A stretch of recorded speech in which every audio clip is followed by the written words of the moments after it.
Welcome to the Slop Temple. We pray this video helps. You begin by powering the HomePod and positioning it close enough to the router for a stable connection.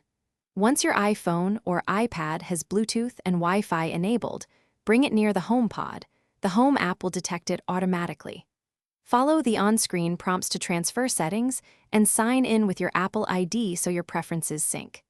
Make sure to allow location and personal requests if you want full functionality. This step links Siri and HomeKit to your account for secure control. Once connected, you configure the HomePod for how you use it. Go into the Home app to set the room, rename the device, and choose Siri language and voice so responses feel natural. You'll also decide whether to enable personal requests and handoff. These let you send messages and continue playback from your iPhone. If you have two HomePods in the same room, create a stereo pair for wider soundstage, or add multiple speakers to a group for synchronized multi-room playback. You finish by testing core features. Ask Siri a question, play music, and stream via AirPlay to confirm responsiveness. If audio or setup stalls, try a soft reset by unplugging for 10 seconds and plugging back in. Alternatively, use the Home app to remove and re-add the HomePod.